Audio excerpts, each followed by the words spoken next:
교육부 장관 후보자이기 때문에 논문을 어떻게 썼느냐 굉장히 중요한 문제입니다. 다른 부처 장관이 아니기 때문이죠. 자, 제자의 논문을 갖다 썼다. 여러 가지 중복으로 게재했다. 이런 논란이 펼쳐지고 있는 이진숙 교육부 장관 후보자의 목소리부터 확인하시죠. 대통령께서 지방에 있는 저를 부르신 이유에 대해서 생각해 봤는데요. 교육을 통해서 국가 균형 발전을 좀 실현하시겠다라는 그런 뜻이 담겨 있는 게 아닐까. 교육에 좀 전문성이 없다라는 지적이 나올 수 있는데 이런 지적에 대해서는 좀 어떻게 생각하시는지? 새 정부에서 추진할 그 새로운 정책들이 잘 추진될 수 있도록 최선을 다하겠습니다. 지역에 우수한 명문대를 두면 아무래도 지역 학생들이 막 그 사교육을 받아가면서 서울에 있는 대학으로 몰리려고 하는 이런 것들이 많이 완화될 거라고 기대를 하고 있습니다. 예, 강성필 부대변인. 네. 이 왼쪽이 이진숙 후보자의 논문이고 제자의 논문이고요. 보면 연구는 다음과 같이 크게 세 단계로 진행하였다. 오른쪽은 연구는 다음과 같이 크게 세 단계로 진행하였다. 우리나라 7대 광역도시의 이미지, 우리나라 7대 도시의 이미지. 거의 이제 비슷한 문구들이에요. 그래서 이게 제자의 논문을 그냥 갖다 쓴 거 아니냐라는 의혹이 제기되고 있습니다. 사실 저도 지금 박사 논문을 쓰고 있거든요.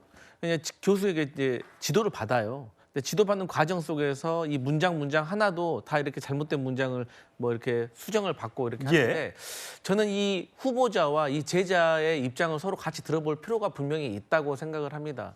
그렇기 때문에 이러한 논란은 충분히 지금 제기될 수가 있는 것이고 이것은 청문회에서 이 후보자가 야당의 의원들을 설득하고 또 이 야당 의원들을 설득한다는 것은 또 국민들을 설득한다는 거거든요. 그래서 그 논문을 한번 그때 당시에 한번 어떤 상황이 있었는지 지켜봐야 될 것이다. 그런데 일단은 이게 교육부 장관인데 논문 표절과 관련된 이런 의혹이 있다는 것은 상당히 뼈아픈 점이기 때문에 이 부분에 있어서는 저희 민주당도 심각하게 검토해 볼 필요는 있는데 어쨌거나 이런 문제들은 다 인사청문회에서 소명되는 걸 보고 그다음에 국민의 여론에 따라서 결정하는 게 맞다. 그렇게 생각합니다. 송영원 전 대변인.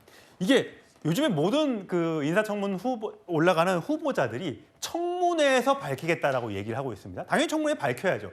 그 전에 내가 이런 절차로 인해서 이렇게 했었다라고 미리 해명을 하면 안 되는 겁니까? 당연히 그렇게 해야죠. 왜냐하면 국민으로부터 질문을 받는 것이고 우리 언론이 근거를 갖고 문제를 제기하고 있는 것이기 때문에 본인이 소명할 수 있는 것은 조속히 소명을 해서 사회적 논란을 잠재우는 게 맞습니다. 그런데 인사청문회에서 해명하겠다라고 하는 것은 냉정하게 말해서 답이 안 나온다는 것이죠. 그리고 인사청문회에서 소명하겠다고 입을 모아서 말하고 있는 배경에는 김민석 총리 후보자 인사청문회 과정에서 청문회 제도가 껍데기만 남았기 때문입니다. 20번째 국무총리 후보자 인사청문회였는데 그 앞에 19번의 인사청문회에서는 회당 평균 15.1명의 증인 또는 참고인을 채택을 했는데 이번에 증인 참고인이 전혀 없는 인사청문회에 선례가 생겼죠. 그러니까 지금 의혹을 받고 있는 국무위원 후보자들도 그러면은 나도 증인 참고인 없는 인사청문회를 할 수 있지 않을까? 그러면은 총리 후보자처럼 이틀 하지도 않고 그러면 대충 넘어갈 수도 있겠네? 이런 생각을 하고 있는 것이 아닌가 하는 국민들의 의심이 있습니다. 그렇기 때문에 특히나 저런 논문 표절과 같이 쉽게 해명할 수 있는 문제는 바로바로 답이 나와야 된다고 생각합니다. 예, 총장, 대학 총장까지 했던 분이기 때문에 더더욱 이 부분이 문제가 되는 것 같아요. 자, 학회지에 실린 것도 보면요. 2018년 2월에 한국 색채학회 논문집, 그 옆엔 한 달 뒤에 한국 조명 전기설비학회 논문집. 제목이 이렇습니다. 조명의 면적 및 조도 연출 변화에 따른 피로감 평가 연구.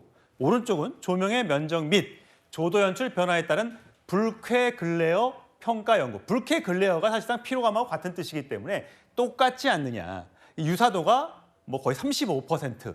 그렇다고 이쪽에서 갖고 왔다라는 얘기도 표시도 안 했기 때문에 이게 표절, 똑같이 베낀 것 아니냐라는 의혹을 지금 제기하고 있는 거거든요. 장유 변호사님, 네. 만약에 지금 이제 국민의힘이 여러 가지 이제 의혹들을 이제 계속해서 제기하고 있고 언론들도 검증을 하고 있습니다. 이런 문제가 결국 잘 해명되지 않는다면 이게 낙마 가능성도 있는 겁니까? 아마 인사청문회에서 본인이 왜냐면 그 충남대 총장으로 이 선출이 될 당시에도 유사한 이 문제 제기가 있었다고 이야기를 하고 총장이 될 때. 예, 될 때. 그런데 이제 그 부분이 큰 문제가 없이 넘어갔다라는 항변을 하고 있기 때문에 지켜봐야 되는 부분이 있고요. 더 본질적인 건 이분이 왜 이재명 정부의 초대 교육부 장관이 됐는지와 관련해서 좀 헤아려 봐야 되지 네. 않겠습니까? 이를테면 이 부분이 제대로 소명되지 않는다면 그 부분을 단점으로 두고 왜 그러면 이 교육부 장관으로서 발탁됐는지, 이재명 정부의 이 공약 중에 지역에 10개 서울대 만들기란 공약이 있습니다. 기본적으로 대학교가 완전히 서열화된 대한민국에서는 서울에 집중된 명문대 때문에 학원도 그리고 학생들도 자본도 부동산도 다 몰리고 집중화되는 경향이 있죠. 그렇기 때문에 정말 예전부터 뭐 파리 1대학, 2대학 이렇게 안정된 국가도 있지만 이런 부분과 관련해서 그러면 우리도 지방에 있는 뭐 충남대, 뭐 경북대 이런 부분을 제2의 서울대, 제3의 서울대를 해서 굉장히 특화된 대학, 이를테면 서울에는 인문대를 남겨둔다면 뭐 다른 거점에는 뭐 경영대를 남겨둔달지 이런 고민이 있는 겁니다. 거기에 사실상 총 책임을 맡았던 교수예요.